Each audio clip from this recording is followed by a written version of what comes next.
हाँ दिया, 2 बज गए क्या? देखिए, देवर जी आते ही होंगे। टीवी सीरियल्स की हर खबर देगा देश का देवर।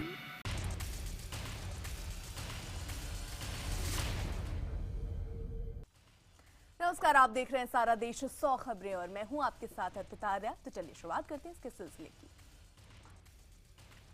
बिहार की राजधानी पटना जा रहे पीके झा नाम के एक डॉक्टर को अगवा करने की कोशिश की गई। हालांकि अपहरण का प्रयास असफल रहा। अपहरण की कोशिश नाकाम होने के बाद अपराधियों ने डॉक्टर पीके झा के कंपाउंडर राजीव रंजन को गोली मार दी। गोली कंपाउंडर के दाहिने हाथ में लगी। इसके बाद बदमाशों ने डॉक्टर के ड्राइवर के साथ मारपीट भी की। पीड़ित डॉक्टर पीके झा के मुताबिक अपहरण की कोशिश 2 बाइक पर सवार 6 लोगों ने की। पूरी वारदात के दौरान किसी तरह अंधेरे का फायदा उठाते हुए डॉक्टर झा गाड़ी से उतरकर सड़क किनारे छिप गए थे। हालांकि इस बीच अपराधी डॉक्टर की काले रंग की मारुति ऑल्टो कार लेकर फरार हो गए। पटना में बीसीसीएल के रिटायर मैनेजर श्याम सुंदर को रंगदारी न देने पर गोली मार दी गई। गोली मारने से पहले बदमाशों ने उन्हें बुरी तरह से पीटा। गंभीर हालत में रिटायर मैनेजर को अस्पताल में भर्ती कराया गया।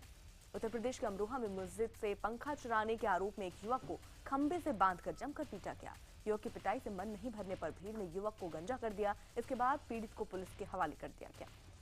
यूपी के पीलीभीत के पौष एकता नगर कॉलोनी के घर में चोरी की वारदात कैमरे में कैद हो गई। चोर बड़े आराम से घर में रखी नकदी और जेवरात चुरा कर ले गए। यूपी के शाहजहांपुर में एक सड़क हादसे के बाद गुस्साए लोगों ने ट्रक को आग के हवाले कर दिया। आग के चलते ट्रक धूं धूं कर जलने लगा।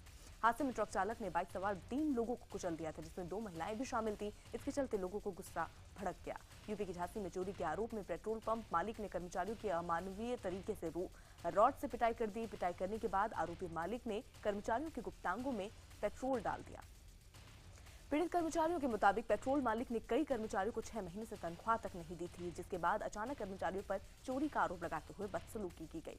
उत्तर प्रदेश के मुरादाबाद में फेसबुक के जरिए अमीर घर की महिलाओं को ठगने का मामला सामने आया। फेसबुक पर हाई प्रोफाइल परिवार की महिलाओं से दोस्ती कर गिरोह के सदस्य उसको अपने जाल में फंसा लेते थे। पकड़े गए आरोपियों से पूछताछ में 18 महिलाओं से करोड़ों रुपए की ठगी की बात स्वीकार की गई। बरेली जनपद के रहने वाला बदमाशों का ये गिरोह दिल्ली के फर्जी पते की बदौलत बैंक अकाउंट खुलवाता था और उसके बाद अमीर घरों की महिलाओं को फेसबुक पर फ्रेंड रिक्वेस्ट भेजकर उनसे लगातार चैटिंग करता था। उसके बाद गिरोह महिला का प्रोफाइल देखने के बाद गिफ्ट भेजने की बात कहता। महिला के इनकार करने के बावजूद उन्हें गिफ्ट पार्सल करने की बात कही जाती। इसके बाद कस्टम क्लियरेंस के नाम पर पार्सल में विदेश करेंसी होने की बात कही जाती। फिर कानून का डर दिखाकर महिलाओं से मामला सुलझाने के नाम पर पैसा खातों में डालने को कहा जाता। इसी तरह आरोपियों के चंगुल में एक महिला भी फंस गई। डर के चलते पीड़ित महिला ने आरोपियों के अकाउंट में 22 लाख ट्रांसफर कर दिया। दोबारा मांगने पर पीड़ित महिला ने पुलिस में शिकायत कर दी, जिसके बाद 6 लोग गिरफ्तार किए गए। यूपी के वाराणसी में पुलिस पर चोरी के आरोप में एक किशोर को 22 दिन से अवैध रूप से हिरासत में रखने का आरोप लगा। पीड़ित किशोर की मां ने अपने बेटे की रिहाई के लिए जिलाधिकारी से गुहार लगाई।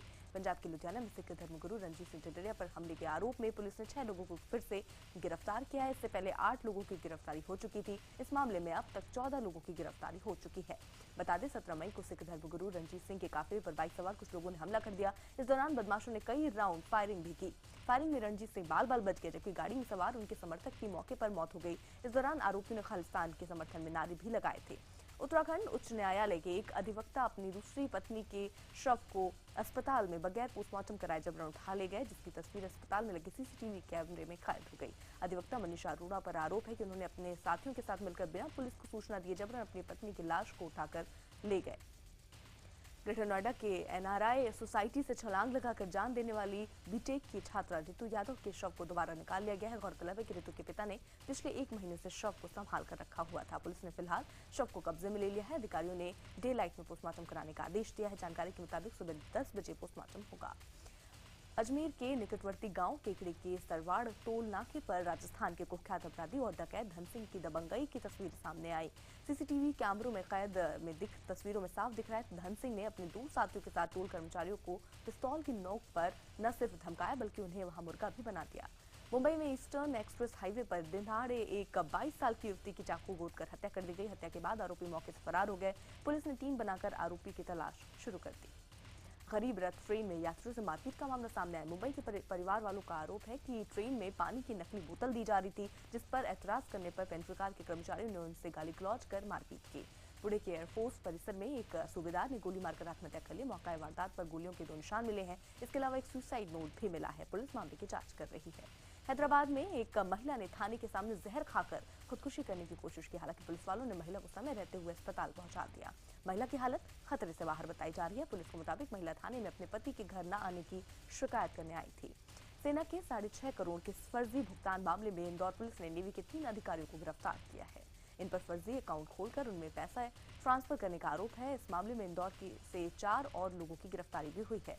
महाराष्ट्र के शिरडी के कोपर गांव में एक कुएं से 3 शव मिलने से हड़कंप मच गया। कुएं में 2 महिला समेत एक शव पड़ा हुआ था। पुलिस ने शव को कब्जे में लेकर जांच शुरू कर दी। यूपी के मेरठ में एक पति ने अपनी पत्नी को मौत के घाट उतार दिया। पति ने हत्या के बाद इससे लूट की वारदात की शक्ल देने की कोशिश की। पुलिस के मुताबिक अपने नाजायज रिश्तों की खातिर पति ने 4 लोगों के साथ मिलकर पत्नी की हत्या कर दी। पुलिस ने सभी आरोपियों को गिरफ्तार कर लिया है। यूपी के आगरा में प्रदर्शन कर रही महिलाओं पर पुलिस ने डंडे बरसाए। महिलाएं राशन की दुकान को किसी दूसरी जगह शिफ्ट करने का विरोध कर रही थीं।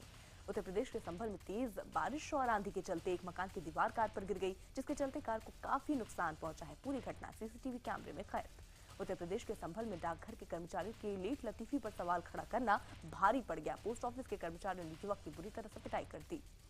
उत्तराखंड में उत्तरकाशी के गंगोरी कस्बे में तूफान आया। तूफान आने के 2 मिनट के अंदर ही पूरा क्षेत्र धूल के गुबार में छुप गया। तूफान के चलते पेड़ गिरने से 2 लोग घायल भी हो गए। इम्फाल में पुलिस ने अल्पसंख्यकों के हक की आवाज उठाने वाले संगठन JCI-LPS के कार्यकर्ताओं पर जमकर लाठियां चलाई और आंसू गैस के गोले छोड़े। प्रदर्शनकारियों के उग्र होने के बाद पुलिस ने लाठीचार्ज की और आंसू गैस के गोले दागे।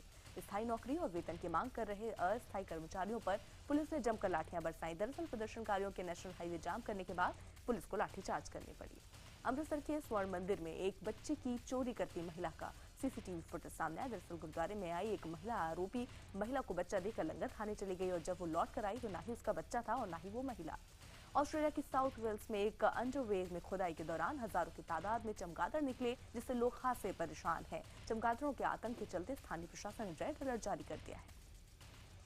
दिल्ली के नरेला इलाके में एक प्लास्टिक फैक्ट्री में भीषण आग लग गई और उससे हड़कंप मच गया। आग इतनी भयानक थी कि 3 मंजिला फैक्ट्री धू धू कर जल रही थी।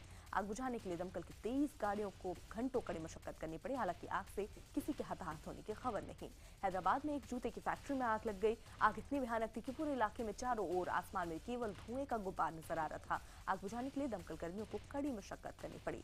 मथुरा के छपरा गांव के करीब 50 से 60 घरों में आग लगने से हाहाकार मच गया, जिसमें कई पशुओं की जलकर मौत हो गई। दरअसल आग उस वक्त लगी जब एक महिला चूल्हे पर खाना बना रही थी, तभी मगई और आग ने भीषण रूप ले लिया और देखते ही देखते आग आसपास के घरों में फैल गई।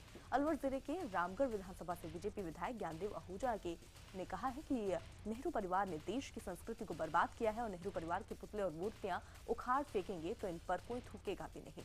विधायक ज्ञानदेव आहूजा ने कहा है कि जेएनयू में बलात्कारी लोग रहते हैं। हाल ही में हुई एक बलात्कार की घटना से ये साबित हो गया। उन्होंने कहा कि जेएनयू की जांच हो तो कई प्रोफेसर बेनकाब हो सकते हैं। विधायक जेएनयू को घिनौनी हरकतों का केंद्र भी उन्होंने बताया। उन्होंने कहा कि जेएनयू में रोज बलात्कार होते हैं और वहां बहुत सारे बलात्कारी और चरित्रहीन लोग रह रहे हैं। असम में पहली बार बीजेपी के मुख्यमंत्री के तौर पर सर्बानंद सोनोवाल ने शपथ ग्रहण की। शपथ ग्रहण समारोह में हिस्सा लेने के लिए पीएम मोदी, लालकृष्ण आडवाणी समेत बीजेपी के तमाम वरिष्ठ नेता पहुंचे। सोनोवाल के अलावा 11 विधायकों ने मंत्री पद की शपथ ली। सर्बानंद की कैबिनेट में दूसरा नंबर हेमंत विश्व शर्मा को मिला। हेमंत विश्व शर्मा को एनडीए का पूर्वोत्तर का संयोजक बनाया गया है। शपथ के बाद अमित शाह ने असम, अरुणाचल, नागालैंड, सिक्किम के मुख्यमंत्रियों को मिलाकर non Congress north east alliance का गठन भी किया। राष्ट्रपति प्रणब मुखर्जी ने नीट पर सरकार के अध्यादेश की मंजूरी दे दी है। अब 1 साल के लिए नीट की परीक्षा टल गई है। हालांकि स्वास्थ्य मंत्रालय के अनुसार 7 राज्य नीट के मुताबिक परीक्षा लेने को तैयार हैं। साथ ही 4 लाख विद्यार्थी इसी आधार पर परीक्षा दे चुके हैं। नीट की दूसरी परीक्षा 24 जुलाई को होनी है। महाराष्ट्र के राजस्व मंत्री एकनाथ खड़से ने मुख्यमंत्री को खत लिखकर उनके ऊपर लगने वाले आरोप को एपी की प्रीति मेमन और हैकर मनीष की जांच की मांग की है। खड़से ने दलील दी है कि इन लोगों ने न सिर्फ उन पर झूठे आरोप लगाए हैं, बल्कि गलत तरीके से किसी वेबसाइट को हैक किया, जो कानूनन अपराध है। वहीं पुणे के एक बिल्डर ने भी खड़से पर पद का दुरुपयोग करके जमीन हथियाने का आरोप लगाया। हालांकि खड़से ने बिल्डर के आरोपों को बेबुनियाद बताया है।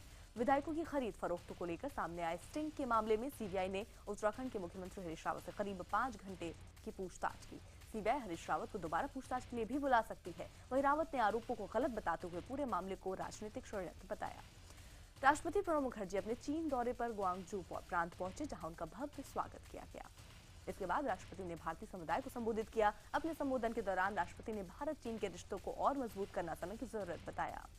दिल्ली में बिजली की कटौती के चलते निगम बोध घाट भी प्रभावित हो गया। यहाँ शवों को अंतिम संस्कार के लिए घंटों इंतजार करना पड़ रहा है। निगम बोध घाट पर बिजली गुल होने और गर्मी के चलते शवों में से दुर्गंध भी आने लगी। यहाँ बिजली से चलने वाले उपकरण बेकार साबित हो रहे हैं। दिल्ली में कई घंटे बिजली कटौती पर दिल्ली के मुख्यमंत्री अरविंद केजरीवाल 3 बिजली कंपनियों के अधिकारियों के साथ उन्होंने बैठक की। बैठक के दौरान सीएम केजरीवाल ने सख्त निर्देश दिए। बिजली कंपनियों के अधिकारियों के साथ बैठक के दौरान केजरीवाल ने लाइसेंस रद्द करने की भी चेतावनी दी। इसके अलावा बिजली कंपनियों को बिजली कटौती की समस्या को सुलझाने के लिए 1 हफ्ते का वक्त दिया गया। समस्या हल नहीं होने पर केजरीवाल ने कड़ी कार्रवाई के भी संकेत दिए। मंगलवार को दिल्ली में बिजली और पानी की किल्लत के खिलाफ बीजेपी ने सीएम केजरीवाल घर के सामने धरना प्रदर्शन किया, जहां बड़ी संख्या में बीजेपी के कार्यकर्ता इकट्ठा हुए। बीजेपी के प्रदर्शन के खत्म होते ही कांग्रेस कार्यकर्ताओं ने प्रदर्शन किया। कांग्रेस का भी आरोप था कि केजरीवाल सरकार दिल्ली की जनता की परेशानियों को लेकर गंभीर नहीं है और वो पंजाब और गोवा में चुनाव की तैयारियों में जुटी हुई है। आईएसआईएस के धमकी भरे वीडियो में बटला हाउस के फरार आतंकियों के सामने आने के बाद सियासत गर्म हो गई है, लेकिन दिग्विजय अपने पुराने बयान पर कायम है। दिग्विजय सिंह ने एक बार फिर कहा कि उनके मुताबिक बटला एनकाउंटर फर्जी था और इसकी जांच होनी चाहिए। सरकारी आंकड़ों के मुताबिक महाराष्ट्र में पूरे राज्य को पानी मुहैया कराने वाले बांधों में सिर्फ 12% पानी बचा है। गौरतलब है कि पिछले साल इस समय 22% पानी बचा था। इस समय राज्य के ज्यादातर बांध सूख चुके हैं। पानी की इसी भीषण कमी को देखते हुए राज्य सरकार ने 12,000 गांवों को टैंकर से पानी पहुंचाने का फैसला किया है। मुंबई यूनिवर्सिटी में आंसर शीट लीक होने में रोजाना नए खुलासे हो रहे हैं। छात्र गिरोह पिछले कई वर्षों से आंसर शीट चोरी कर इंजीनियरिंग के छात्रों से मोटी रकम वसूल रहा था, लेकिन यूनिवर्सिटी को इसकी कानो कान खबर तक नहीं थी। चोरी की इन घटनाओं को रोकने के लिए अब मुंबई यूनिवर्सिटी ने दुनिया की सबसे अच्छी अचूक सुरक्षा प्रणाली विकसित करने वाले इजराइल से मदद मांगी है।